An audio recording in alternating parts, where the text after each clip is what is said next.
In my opinion, you may want to think twice about joining a photographic club this coming autumn.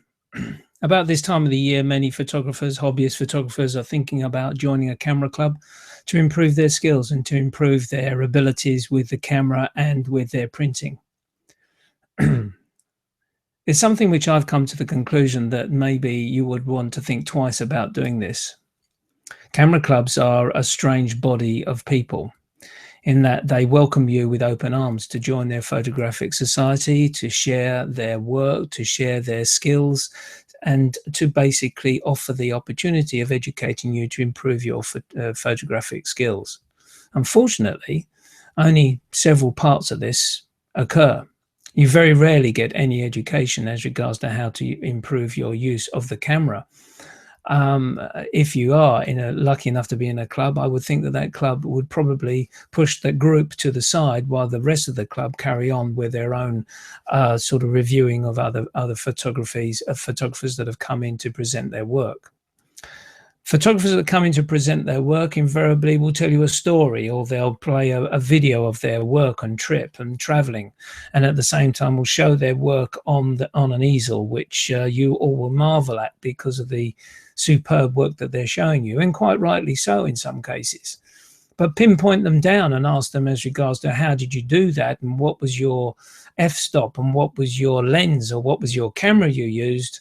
A lot of them will literally balk at that answer because they don't want to give the secrets away. And that is the thing about photography. You'll see far more sharing of ideas on your websites and through Google Plus and through Facebook than you will ever see through a camera club, because people on these social networks are prepared to share their knowledge. In camera clubs, it's a little bit different because 9 times out of 10, you get 3 or 4 photographers at the top of the tree in that club that generally win a lot of the competitions.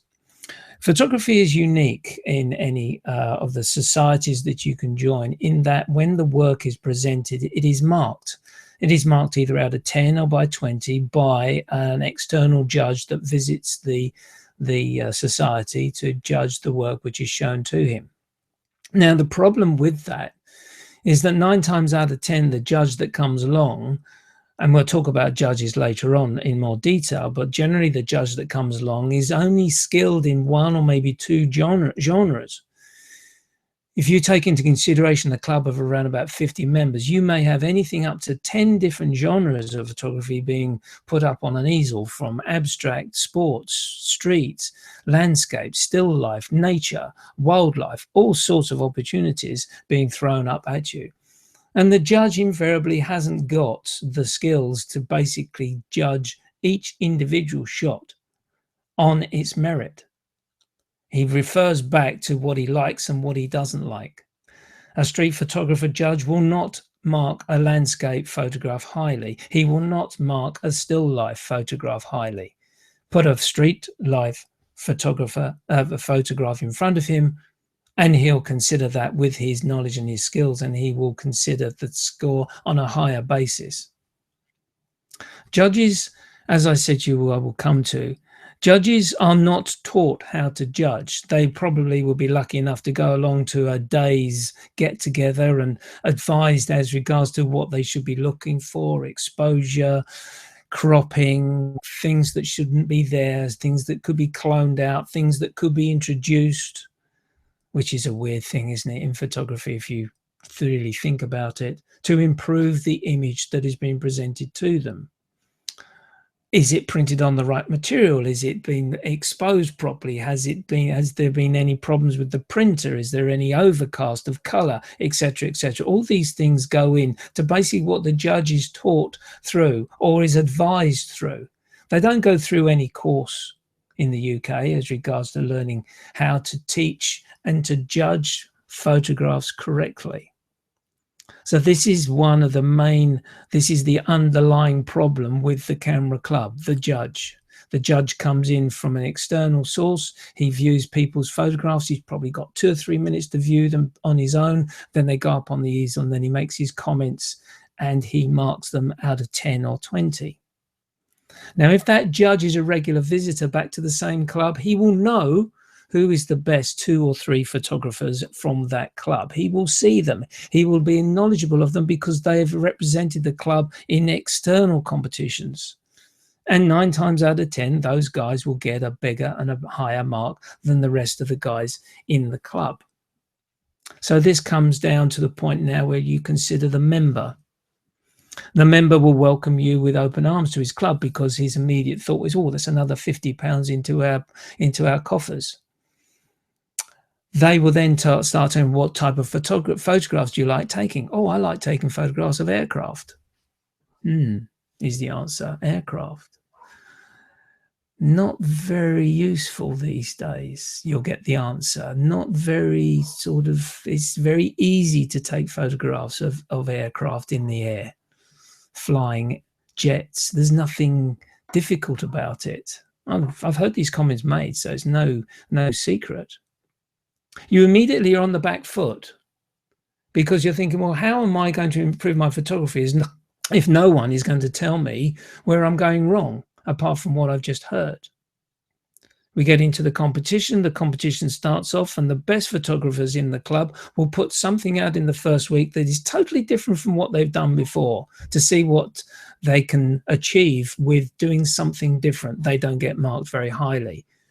The following week, they're back to their genre where they're strong, and they get the high marks. They continue with that genre all the way through the season, and they end up winning the competition. Where's the advantage in that?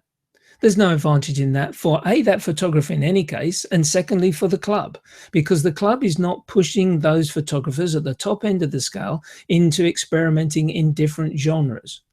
No club that I know in the whole of the UK, in actual fact, specifies, except for an exhibition, specifies each week when there's a competition on that they should concentrate on doing something which is out of their genre skill. In other words, if you are a landscape photographer, you must present next week a street photograph. In actual fact, I've heard it mentioned to me that if someone was in actual fact stipulated to the type of photograph he should do for the next week, he would leave the club. Where's the learning in that?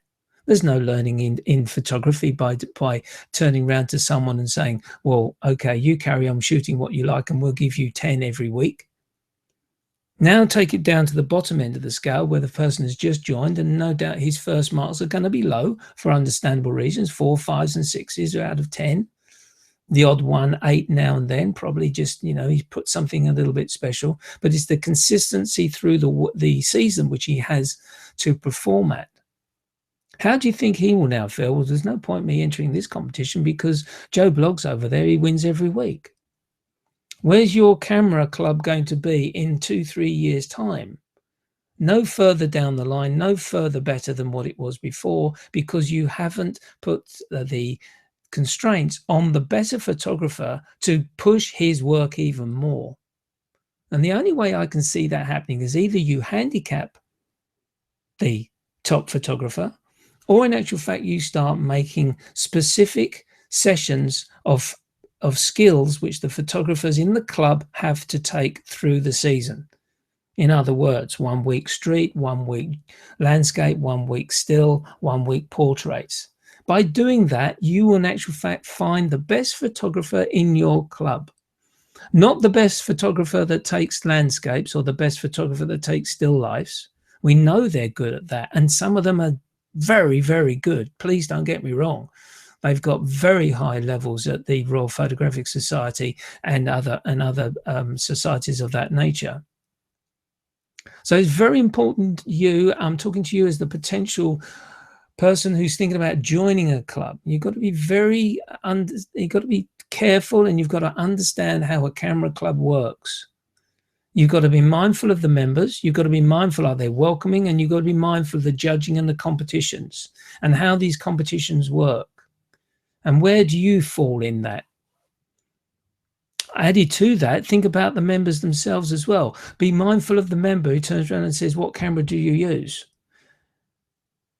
Because 9 times out of 10, he uses a Nikon D5 or a Canon 5D Mark III or 1DRS or whatever they're called. And he's got the best set of lenses. He or she's got the best set of lenses that money could ever possibly buy.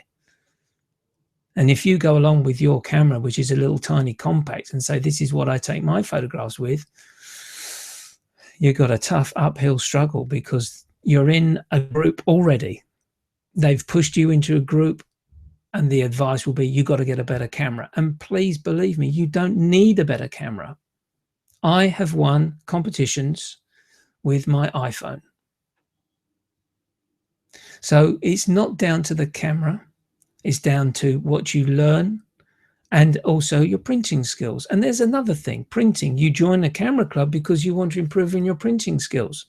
I've been a member of 2 clubs, and there's never been a lesson of printing. How to improve your print, how to print mono, how to print good quality color prints, what's the selection of materials you can use. I've never seen it. 5 seasons, 6 seasons of being a member of a camera club, I've never seen it. Everyone works down the same route as regards to, oh, what are you using? I'm using that. And they go away and they experiment themselves. There's no education. So is it worth spending that 50, 60, 70 pounds to be a member of a camera club? Or would it be better to put that 50 to 70 pounds away in your pocket and think, well, I'll go and spend that money when I go to another workshop where I probably will get 1-to-1 tuition from someone who knows what they're talking about. And in terms, you're going along to a specific workshop of your interest. It is a great shame the way photography clubs are run. There's not enough forethought given into the programs that are set. There's not enough forethought into regards to setting of mixing up the judges. They go around the same circle of judges all the time. You get the same scores marked and the same result. The best photographers always come out winning. And the point I'm making here is, yes, you want to see the best photographers winning, but at the same time, you want to encourage those with lower scores to get into the club and to start improving. And if you are one of those top photographers in your club, please share your skills. Please share them. Don't hide them away and keep it quiet because you think, oh, if I give my secrets away, I'm going to lose the competition. The competition is not what it's all about in camera clubs. The competition is the cherry on the cake. The camera club and the photographic society, the advantage of joining those is to join a club where people are of like-minded thoughts, beliefs, and attitude. They love photography. They love sharing work. They love reading books on photography.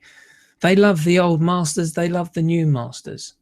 That is what a photography club is all about.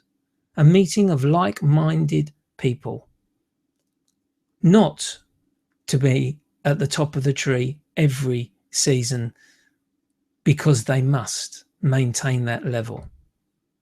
And 9 times out of 10, the top photographer at the end of the season has been producing the same work for the last 5, 6, 7 years. And I would, in actual fact, question whether they are great photographers.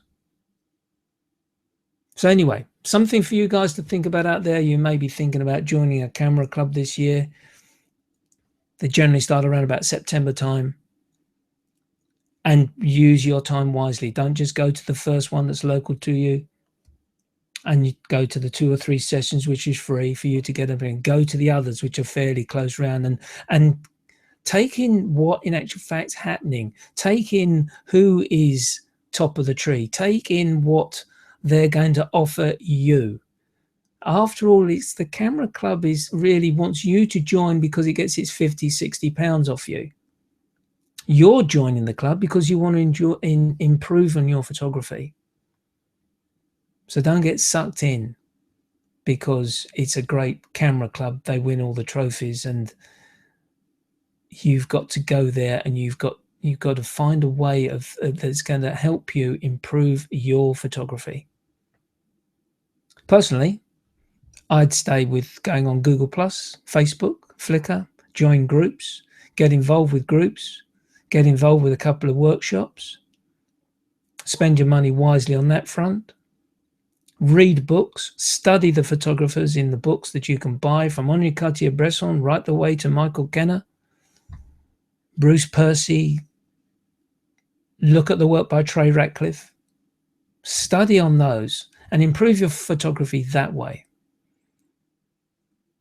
You're going to be at home, you're going to have your family saying it's a great photograph, and you'll want to hear what your photographs are like from other people. Well, if that's the case, if that's what you want to hear, then yeah, go along to a camera club and hear what they've got to say. It's a very, very fine line. A lot of people join these clubs and leave after 2 years or so because they've found no further way forward in their photography skills and education. And that's a great shame. And I really wish that program secretaries of photography clubs would take this into consideration, that maybe they should consider the new member rather than creating top-level work for the external competitions. Look after the new member, educate the new member, give the new member a chance to win competitions, to give him that encouragement to get better in his work. I use the term his as a his and her work, obviously. Help them with their printing, help them with their mounting.